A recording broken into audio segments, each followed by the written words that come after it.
Hi hello viewers, welcome to NTV. నేను తారక్. మనం అంటే చాలామంది హీరోస్ని చూస్తుంటాం అనమాట. హీరోస్ అంటే సూపర్ మ్యాన్ అంటాం, స్పైడర్ మ్యాన్ అంటాం, ఇలాగా బ్యాట్మ్యాన్ అంటాం. చాలామంది వీళ్ళందరూ కూడా ఏంటంటే నిజంగా ఎగ్జిస్టెన్స్ లేనివి హీరోలు అనమాట.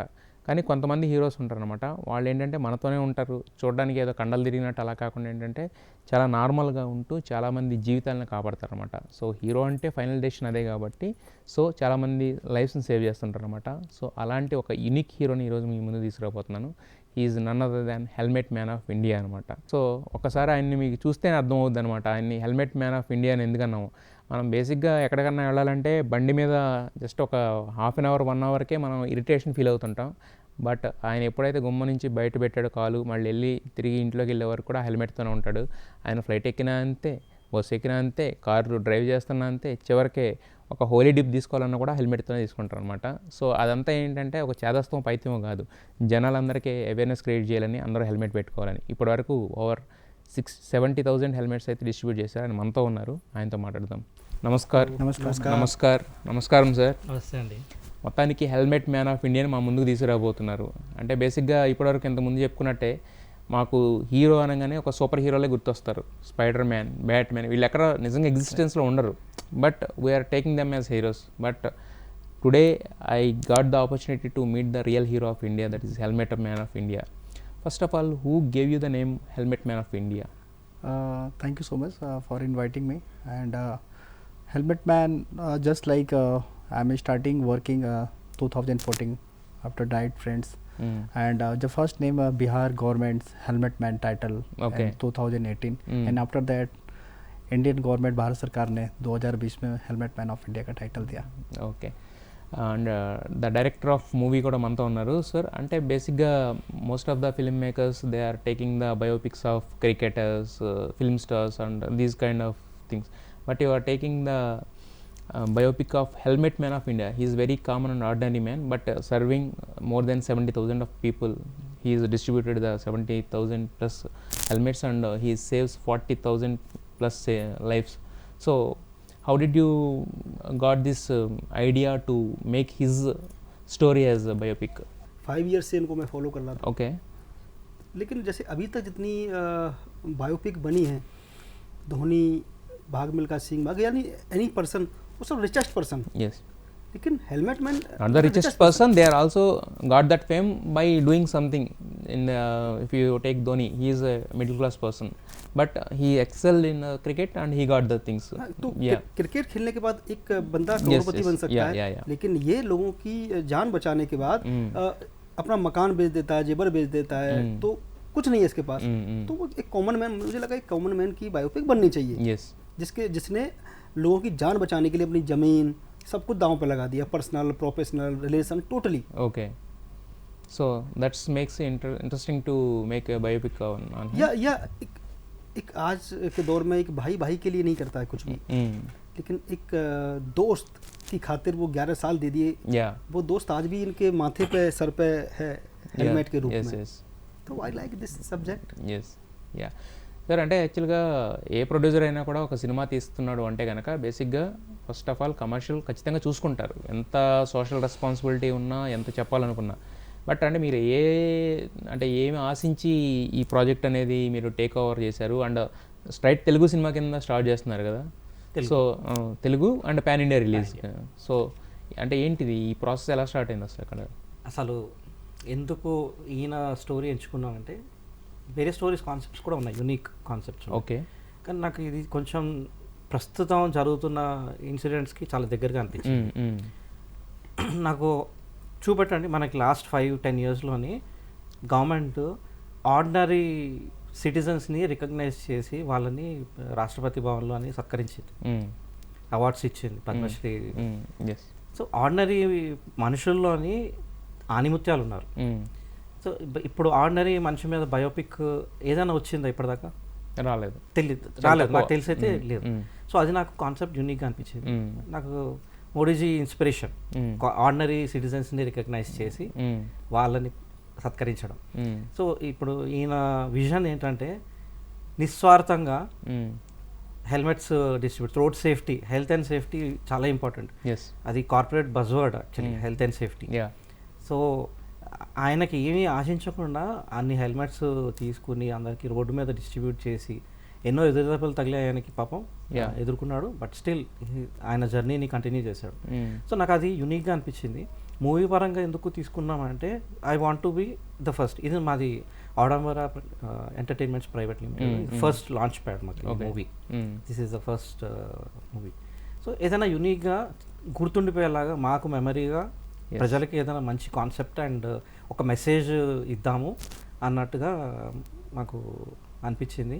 మా టీం ఎవరైతే ఉన్నారో మన డైరెక్టర్ ధర్మేంద్ర గారు, ప్రియదర్శిని అండ్ ప్రసాద్ గారు, వీళ్ళందరూ స్ట్రాంగ్ టీం. వాళ్ళకి ఎక్స్పీరియన్స్ ఇండస్ట్రీలో బాగా ఎక్స్పీరియన్స్ ఉన్నారు. సో నేను వాళ్ళని నమ్మి కన్విన్స్ అయ్యాను. యాక్చువల్లీ వాళ్ళు చెప్పినంత వే వాళ్ళు నాకు కన్వే చేసిన మ్యాటర్ ఏదైతే ఉందో మెసేజ్ కన్వే చేసేది నేను కన్విన్స్ అయ్యాను. సో అందుకని ముందడుగు వేస్తున్నారు. And you have distributed 70,000 plus helmets till now. So it costs huge money. So how did you manage that money? First of all काफ़ी चैलेंजेस तो किसी भी कार्य में रहता है सोशल वर्क में. Okay. और 6 से 7 करोड़ रुपए का अभी तक हेलमेट डिस्ट्रीब्यूट करना. और एक जिस हिसाब से अपने मित्र के लिए ये मैं बड़ा नहीं मानता हूँ, क्योंकि भले ही दुनिया के लिए जैसे मेरा दोस्त मर चुका हो, लेकिन मेरे लिए था कि एक प्रॉमिस था और दोस्त के मदर से भी एक प्रॉमिस सेंटिमेंट. तो ये था कि जो एक लड़ाई लड़नी है, और मेरे लिए सड़क दुर्घटना एक अदृश्य युद्ध है जिसके खिलाफ मैं लड़ाई लड़ रहा हूँ. और इस युद्ध की पहचान मैं एक गुमनाम होकर के, इनविजिबल होकर के लड़ रहा था मैं. लेकिन मैं थैंक्स अपने डायरेक्टर धर्मेंद्र जी का देता हूँ, और thanks for the south film industry का भी कि जो उन्होंने इस चीज़ों को एक्सेप्ट किया. और जो कि एक इनविजिबल जो सड़क से सीधे एक पर्दे तक वहाँ लेकर के जाना, क्योंकि ये एक मूवी लोगों के लिए भली हो सकती है, लेकिन जस्ट लाइक मेरे लिए एक आंदोलन है, जिस आंदोलन के लिए मैं 11 वर्षों से शुरुआत कर रहा हूँ, अपना सब कुछ सेक्रीफाइस करके, इतनी लड़ाई लड़ करके. तो कहीं ना कहीं हमारे भारत की जनता भी देख रही होती है, और जो कि आज भारत के लिए चैलेंजेज है, क्योंकि हर वर्ष 2 लाख लोगों की डेथ होना, 3.5 लाख लोग घायल, और ये इतनी मौत आज से 5000 वर्ष पहले किसी युद्ध में हुआ करती थी, और बिना युद्ध के हमारी सड़कों पर हो रही है. तो जिस प्रकार हमारे भारत के अंदर महाभारत रामायण जो है, उन लोगों ने देखा, क्योंकि उस स्पिरिचुअल को चेंज होने के लिए. तो आज कहीं ना कहीं ऐसे ज़रूरत है, क्योंकि हर वर्ष जो डेथ हो रही है उसमें सबसे ज़्यादा बलिदान माँ ही दे रही है. ये इसलिए दे रही है क्योंकि मरने के कई सारे रास्ते हैं, लेकिन जन्म लेने के लिए एक ही रास्ता है, वो माँ का है. तो कम से कम जो मेरा आज दोस्त है डेथ के बाद, जो आज भी दोस्त की तस्वीर माँ तकिए में लेकर के सो रही है, तो ऐसी प्रॉब्लम भारत के करोड़ों फैमिली में है जिन्होंने अपनों को खोया हुआ है. तो मेरी एक लड़ाई थी कि मुझे भारत के अंदर जो पीड़ित परिवार है जिन्होंने अपनों को खोया हुआ है, तो उनको एक साथ गैदरिंग करना है, क्योंकि एवरी डे 1300 एक्सीडेंट्स होते हैं, शाम होते इवनिंग होते होते 500 लोगों का डेथ होना. This is the big challenge. तो कहीं ना कहीं उन परिवारों को लेकर के एक महासंग्राम खड़ा करना, ताकि हमारा आज़ाद भारत एक खुशहाल भारत हो. When you are doing these kind of biopics, you have to definitely melt in some kind of commercial elements. Otherwise, it looks like a news clip or a documentary. It doesn't look like a movie. So, what are the commercialities that you have added to the original story of the Helmet Man of India? Actually total जिंदगी drama से भरी है. Drama plus emotions. एक दोस्त से किया हुआ वादा, दोस्त के मरने के बाद उसके माँ से किया हुआ वादा, और जिन परिवारों के लोग रोज मर रहे हैं उन परिवारों से किया हुआ वादा. कि आज आपके साथ जो हुआ, मान लीजिए किसी का भाई मरता है तो उस बहन की राखी, हाथ पर राखी किसके बांधेगी वो. ठीक है, किसी माँ का बेटा मर रहा है, किसी बाप का, और जितने भी लोग मरे हैं मैं जानता हूँ कि वो अपने इकलौते बच्चे थे घर के. तो उन घरों का हाल देखिए. और एक आदमी, या बहुत सारे लोग हैं हिंदुस्तान में, विदेशों में, लेकिन कोई सोचता है कि मैं रोड पर निकल रहा हूँ अकेला, हो सकता है कि कल मुझे भी कोई टक्कर मार दे. तो इनकी लाइफ ही पूरी ड्रामा से भरी है. और हमारा एक्चुअल संदेश ये है कि हम लोग यूथ के लिए कर रहे हैं. But what are the things that you have revealed that is already known to anybody who knows the Helmet Man of India? That is known to everyone. Yes. So then what is the interest? How do you create interest to the people to watch the movie and come to the theaters? तो उसी के लिए तो हम ये film बना रहे हैं. तो पब्लिक, क्योंकि इनकी लाइफ ही मैंने क्या कहा, ड्रामा से भरी है, इमोशन से भरी है. वो जो एक अनटोल्ड स्टोरी है, untold story is there. Yes. वो अनटोल्ड स्टोरी को तो हम यूथ को पहुंचाना चाहते हैं कि जो इनके दोस्त के साथ में वो आपके साथ ना हो. किसी घर का इकलौता चिराग फिर से न मरे. Okay. Have you add any of the, as we told, some of the commercial elements Yes, which makes total commercial. what are those? Not a documentary drama. Mm. Documentary drama तो हम लोग बैठे न्यूज में ये सब है, लेकिन total commercial. Okay, commercial way. You हाँ. are making it to, your approach for the film is a commercial way. Total commercial, Total commercial. लेकिन रियल. ఓకే సార్, అంటే ఎంత చెప్పుకున్నా కూడా మనం ఏంటంటే అందరికీ తెలిసిపోయిన స్టోరీ ఒకసారి చెయ్యాలి అని అంటే కనుక ఖచ్చితంగా ఒక రిస్క్ చేయాల్సిందే. అది రిలీజ్ అయిపోయిన తర్వాత హిట్ అయిందా, డబ్బులు వచ్చినాయా, that is the another matter. దాని గురించి మనం ముందు చెప్పలేము, ఏది కూడా మన చేతుల్లో ఉండదు కాబట్టి.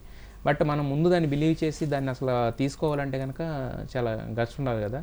సో బేసిక్గా ఏంటంటే ఇంకా కరెక్ట్గా చెప్పాలంటే ఇవి నావి కావు అనుకుని మాత్రమే పెట్టగలగాలి దాని మీద డబ్బులు, ఇలాంటి స్టోరీస్ ఎంచుకునేటప్పుడు.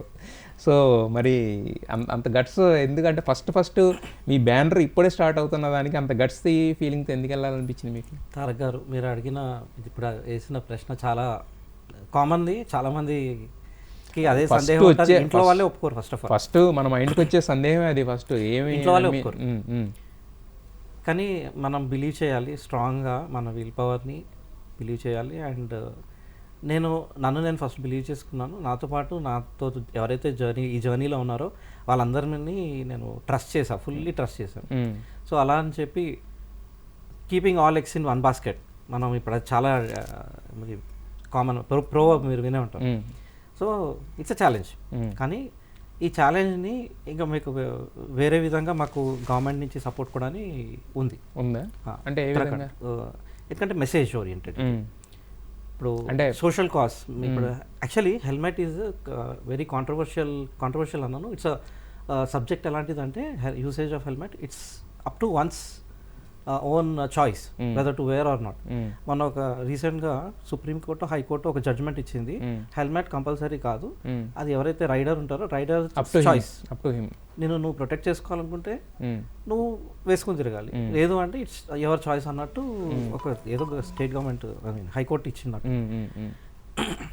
సో ఇది బర్నింగ్ టాపిక్ యాక్చువల్లీ. మన హైదరాబాద్లో కూడా చాలామంది హెల్మెట్ లేకుండా అలా తిరుగుతూ ఉంటారు. సో ఈ మెసేజ్, ఈ స్ట్రాంగ్ మెసేజ్ మనుషుల్లోకి తీసుకెళ్ళాలి. చాలా మన ఫ్యామిలీ సర్కిల్లో కూడా అట్లీస్ట్ ఒక డెత్ అయినా వినుంటాం, రోడ్ యాక్సిడెంట్లో పోయారని చెప్పి, సీట్ బెల్ట్ పెట్టుకోలేదనో లేకపోతే హెల్మెట్ లేదో అనో అని. సో ఇప్పుడు మీరు ఏదైతే అన్నారో బడ్జెటింగ్ చూసుకుంటే సపోర్ట్ ఉంది. మమ్మల్ని నమ్మి కొన్ని, అంటే నేను రివీల్ చేయను ఇక్కడ, నడిపించడానికి ఉన్నాయి, బ్యాకప్ ఉంది. బ్యాకప్. సో మాది 50% అనుకోండి, ఇంకా మిగతా 50% అంటే మీలాంటి అది ఎవరైతే ఉన్నారో వాళ్ళు సోషల్ కాస్ట్. ఇప్పుడు అవేర్నెస్ ఒకటి సార్, తారక్ గారు, హెల్మెట్ పెట్టుకోవాలి అన్న సంగతి అందరికీ తెలుసు. అందరి ఇళ్లలో ఉంటాయి హెల్మెట్, దుమ్ము బట్టి ఉంటాయి. వేసుకునే వాళ్ళు హెల్మెట్ బెల్ట్ పెట్టుకోకుండా రోడ్డు మీద బైక్స్ రైడ్ చేస్తూ ఉంటారు. యాక్చువల్లీ హెల్మెట్ పెట్టుకున్నారు బాగానే ఉంది, బెల్ట్ పెట్టుకోకుండా వెళ్ళడం అనేది ఇంకా డేంజర్. అది పడి పక్క రోడ్డు మీద పడిందంటే ఆ కారు లేకపోతే వెహికల్ వెళ్తుంటే దాని మీద ఎక్కి వాడికి నీకేం కాదు, పక్కవాడికి దెబ్బలు తగులుతాయి. సో ఇది బర్నింగ్ టాపిక్ ఇది యాక్చువల్లీ. అందుకని ఇది మేము సీరియస్గానే దీన్ని ఒక ఏదో మనం ఒకటి స్వార్థం ఉంది, స్వార్థం లేకుండా లేదు as a producer, but at the same time cause, ఒక మంచి కాజ్, మంచి కాన్సెప్ట్ దొరికింది, యూనిక్ కాన్సెప్ట్. ప్రీవియస్గా బయోపిక్ ఒక ఇండివిజువల్ కామన్ మ్యాన్ మీద ఏం లేదు కాబట్టి we wanted to make this as a unique picture. ఒకటి entertainment will be there and అన్నట్టు కమర్షియల్ కొంచెం యాడ్ అయి ఉంటుంది, కానీ మనందరం సర్వే అవ్వాలి because we have to make others also serve. మనకెవరు ఫ్రీగా వచ్చి చేయరు. So live and let live. Yes. And you have wear helmet when you are step out of the house all the time. Right. So you feel any of the discomfort with that? All the time you are driving the car as well. Travel on the plane. Traveling airport. Anytime the wearing a helmet. Because आज एक मेरा just like एक message through करना होता है कि एक सामान्य अगर नागरिक अगर रोड एक्सीडेंट पे डेथ करता है तो भारत सरकार के राजस्व का नुकसान 92 लाख रुपए का है. अगर वन बाइक के ऊपर अगर 2 लोग जा रहे हैं विदाउट हेलमेट्स तो just like 1 crore 80 lakh rupees वो हमारा और आपका लेके जा रहे हैं. और हमारे देश का एवरी ईयर मतलब 5 लाख करोड़ रुपए 3 से 4 जीडीपी नुकसान.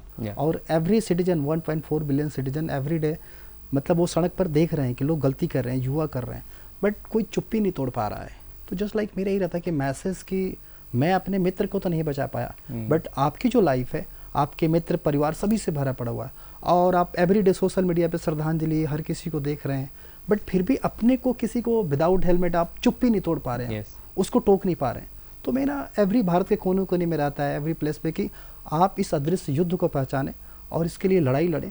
तो इसलिए मुझे प्रॉब्लम भी नहीं होती है मतलब ये हेलमेट पहनने से। और मेरा रहता है मैसेज, और मैं कार भी चलाता हूँ तो उसके पीछे भी एक मैसेज रहता है कि यमराज ने भेजा है बचाने के लिए, ऊपर जगह नहीं है जाने के लिए, हेलमेट और सीट बेल्ट का प्रयोग करें। So any person, because India में क्या होता है, कोई 50 लाख की गाड़ी लेके सड़क पे चल रहा है, अगर उसको सीट बेल्ट के लिए टोकें तो इंसान ऐसा नहीं कि आपको गुड थॉट्स बोलेगा, वो कहीं ना कहीं बुरा। बट मैं एवरी टाइम मतलब wearing a helmet and driving in car, मतलब सो इंसान फर्स्ट टाइम मतलब जब देखता है तो हंसता है, लेकिन मेरा जब इशारा होता है तो पहनता भी है, तो उसमें कोई बुरा भी नहीं मानता है। और हर किसी को जो हेलमेट देता हूँ, मेरा थॉट्स ही रहता है कि हर सिटीजन को फ्रेंड्स बनाना है, दोस्त बनाना है इस लड़ाई के लिए। तो बस मुझे भी अच्छा लगता है, और लोग दोस्त बन भी रहे हैं, और अधिकतर एक्सीडेंटल जो फैमिली है आज वो इस मेरे मिशन के हिस्सा भी है। Yes, yes. You are very thorough with the numbers. How many cars are there? How many lives, passengers are there? How many helmets are there? You are very thorough with the numbers, all the numbers, statistics of the roads and these things. No? So then at the beginning of your service, so anyone opposes this, your family members like your wife, your son, or your relatives, any of the things? No no, कोई देखिए, आप एक जो लड़ाई, उस दर्द को आप महसूस कर रहे हैं, जो मैंने भी अपने दोस्त के जो माता पिता के आंखों में आंसू नहीं बल्कि रक्त के आंसू देखे, और जिस चीज़ को अपने फ्रेंड्स को खोने के बाद मतलब उस तरीके से उस परिवार में जो दर्द हमने देखा, तो जो आप उस चीज़ को महसूस कर रहे हैं, तो कोई भी आप इस तरह कोई कार्य कर रहे हैं आप, तो कोई भी फैमिली, ये नहीं कि आप 24 साल की उम्र में आप एक अच्छी खासी नौकरी कर रहे हैं, आप अपनी लड़ाई लड़ रहे हैं, तो पेरेंट्स ये नहीं कहा कि तुम बैग अगर ये चीज़ कार्य करो, तो बट ये है कि हम इस भारतवर्ष में रह रहे हैं, हम उस दर्द को महसूस कर रहे हैं, एवरीडे लोगों को जलते हुए मरते हुए देख रहे हैं, बट उसका कोई विकल्प नहीं तैयार हो रहा है। किसी न किसी एक को तो लड़ाई लड़नी थी। तो जब आप शुरुआती दौर में करते हैं, भले प्रॉब्लम्स आती है, लेकिन आपके हेलमेट देने से जब किसी की लाइफ बच रही है, तो आपका दैट इज मोटिवेशन एक मिल रहा है। वो परिवार आपकी वैल्यू, जब मैंने फर्स्ट टाइम किसी को हेलमेट दिया तो उसमें वैल्यू बस लेके चला गया, बट उसको ख्याल आया कि मेरा एक्सीडेंट हुआ और मेरी लाइफ सेव हो गई, और मैं दूसरों को देख रहा हूँ, न्यूज़, अखबार, एवरीडे, बट वो बंदा कौन था, यानी कि मैं उसके लिए गॉड बन गया। तो वो उसका जो भरोसा और लोगों का जो इस तरीके से सिंपैथी मिलना कि आप जो कार्य कर रहे हो, तो वो धीरे धीरे एक बूस्टअप मिली, और फिर कहीं ना कहीं वो दायरा मतलब आगे चल कर के न्यूज़ आर्टिकल्स जो फैमिली भी पढ़ने के बाद उनके लिए भी एक लगने लगा कि नहीं बेटा गलत डायरेक्शन पे नहीं है, ऑलरेडी सही कर रहा है। और कम से कम जब 4 साल 5 साल के बाद मैं थैंक्स फॉर द अपनी वाइफ को कि एक अच्छी दोस्त के रूप में, आप होता है कि आप दुनिया को समझाने जा रहे हैं, अगर आपका फैमिली ही ना समझे तो आपका मिशन बेकार है। बट वो भी उस पार्ट के हिस्सा हैं, जो लोग लाइफ बचने के बाद वो घर आ रहे हैं, वो मिल रहे हैं, देख रहे हैं, तो इट मीन्स उसको लगा कि हाँ ये कुछ अलग ही ईश्वर ने इसको चुना है, तो दैट्स जो करते रहे, तो उनके सपोर्ट से ही आज मैं यहाँ तक पहुँचा हूँ। Now you are already social celebrity as well, apart from the saving the lives and all those things. So they felt happy for that also. So you met Sonu Sood and Nitin Gadkari, these kind of eminent people. So they have any way helped them with the in terms of what you call money and all those things? No money supported, but appreciate, मतलब any person just like a common man मुझे appreciate करता है, just like celebrity भी appreciate करना। सोनू सूद जी भी उन्होंने appreciate channel पे उन्होंने मेरे बारे में सामने टॉक हुआ, बात हुई, चीज़ें किया। गडकरी जी से भी मेनी टाइम मैं मिलता रहता हूँ, उनका भी हाँ ये भारत का हीरो है, वो एनी टाइम्स मतलब ट्वीट के माध्यम से करते रहते हैं। बट जो एक सपोर्ट होना चाहिए एक भारतीय नागरिक में, जो आज जिस प्रकार जैसे पीड़ित फैमिली जो एक सपोर्ट के इंतजार में रहती है, क्योंकि राज्य सरकार, केंद्र सरकार, मोदी जी द्वारा भी एक्सीडेंटल बीमा, ऐसे बहुत सारी, वो 95% परिवार उन लोगों ने लिया ही नहीं कभी उस राशि को, क्योंकि लैक ऑफ अवेयरनेस। उसी तरीके से जो ऐसे बड़े सेलिब्रिटी, जो एक मेरी एक्सपेक्टेशन थी कि हाँ सपोर्ट होगा, मेरे मिशन को और बूस्टअप मिलेगा, अगर सपोर्ट रहता तो मेरा घर, वाइफ की ज्वेलरी, ये सारे ऑल द सेट्स खत्म मतलब बिके नहीं होते। तो कहीं ना कहीं मुझे तो अपना मिशन लड़ना था, मैं ईश्वर को देख करके और मित्र को देख करके लड़ाई लड़ रहा हूँ, बाकी मेरा किसी से एक्सपेक्टेशन था ही नहीं, क्योंकि भारत को हर नागरिक को एक मित्र बनाने के लिए तो एक अच्छे वो मित्र के तौर पर ज़रूर है, बट वही है कि सपोर्ट होता तो मैं बिल्कुल बोलता। मेरी लड़ाई अपनी है और लड़ाई की धुन में हूँ। सपोर्ट आज धर्मेंद्र जी का मैं थैंक्सफुल कर रहा हूँ, सर का थैंक्सफुल कर रहा हूँ, नंद किशोर जी का, बाकी जो ऑल टीम मिली है एक फ्रेंड्स की तरह मिली है, ताकि मेरा मिशन आगे भी इस मूवी के बाद वो कंटिन्यू जारी रहे। who is the going to play Raghavendra जी का wife character? अभी है I am not asking about Raghavendra ji's character, wife character. जब दोबारा आएंगे तो बताएंगे आप. Okay, any of the love stories there Yes, for yes, yes, yes. Raghavendra ji? Beautiful Okay. Love story, Okay. Emotions, झगड़ा, वो totally. Okay, everything is there. It's a power pack commercial ended. Melodrama ఉంటుంది Mm. But ఇంకెలాంటి Ugadi పచ్చడి అనండి. Mm. అంటే ఇప్పుడు ఇంతగా ఆయన love స్టోరీను wife ఒకళ్ళేనా లేదంటే మారిపోయారు మళ్ళీ వచ్చేసరికి मैं मिला मैडम से, సో मैडम से मिला, अनुमति ली उनसे ఓకే कि मैडम कुछ पर्सनल, क्योंकि बायोपिक है तो पर्सनल भी हमको जाना पड़ेगा, तो अगर आपकी अनुमति है तो आगे बढ़ें.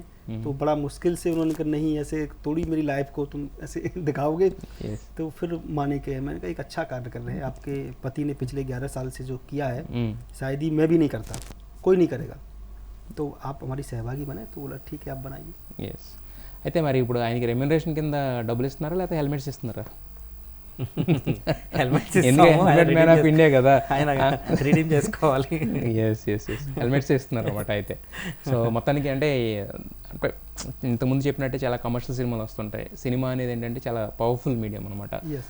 దాని నుంచి చాలామంది ఇన్స్పైర్ అవుతారు, ఏ రకంగా ఇన్స్పైర్ అవ్వచ్చు. బట్ ఈ కైండ్ ఆఫ్ స్టోరీస్ ఏంటంటే వచ్చినప్పుడు ఏంటంటే most of the persons reach అవ్వడం వల్ల ఒక చిన్న అవేర్నెస్, ఆయన ఎంతకాలం ఏదైతే హెల్మెట్ పెట్టుకుని అంత ఇబ్బంది అయినా కూడా తిరుగుతున్నాడో ఆ అవేర్నెస్ అనేది ఇంకా కొన్ని లక్షల మంది క్రియేట్ చేస్తున్నారు. ఆయన ఇప్పటి వరకు కొన్ని వేల మందికి ఏదైతే రీచ్ చేశారో అదే మెసేజ్ మీరు కొన్ని లక్షల మంది, కోట్ల మందికి రీచ్ చేయాలనుకుంటున్నారు. So we really appreciate this team and wish you all the best for your नहीं, entire मैं team and थैंकफुल मैं कहना चाहूँगा कि प्रोड्यूसर का डायरेक्टर पे भरोसा. yeah. मैं Indian cinema, not Telugu, not Bollywood, yes yes भारतीय सिनेमा की हम फिल्म बना रहे हैं, और मेरा विज़न ये है कि मेरा प्रोड्यूसर मुझ पर भरोसा करता है. yes yes माई टीम जैसे CL प्रसाद सर हैं, मेरे नंद किशोर जी हैं, प्रिया मैम, सब ने सोच समझ के किया फैसला कि धर्मेंद्र उस पृष्ठभूमि से आता है, उसको पता है कि फिल्म कैसे बन सकती है. yes क्योंकि कमर्शियल सिनेमा बनाना एक अलग है, मौज सिनेमा बनाना एक अलग विद्या है. आप कॉमेडी बना सकते हैं, लव स्टोरी, लेकिन बायोपिक सबके बस की बात नहीं है. yes yes yes तो उसके लिए जीना पड़ेगा. ఎస్ అదే నేను చెప్తుంది కూడా, నేను అంటే మీరు హిందీలో చెప్పారు, నేను తెలుగులో చెప్తుంది కూడా అదే అనమాట. సో అంటే ఇలాంటివి చాలా రేర్ ఐటమ్స్, బట్ ఇలాంటి ఐటమ్స్ ఏంటంటే అందరూ కూడా, ఆడియన్స్ అందరూ కూడా ఆదరించాలి, ముందుకు తీసుకెళ్ళాలి. సో ఇప్పటివరకు ఆయన ఇంతకుముందు చెప్పినట్టు ఆయన వేలాది మందికి క్రియేట్ చేసింది, మీరు లక్షలాది కోట్లాది మందికి రీచ్ చేయాలనుకుంటున్నారు. First of all hearty congratulations for that, and for the entire team wish you all the best. Me cinema success అవ్వాలని చెప్పి మనస్ఫూర్తి కోరుకుంటున్నాను. Wish you all the best. Thank you. Thank you, Andy. thank you, NTV. Thank you.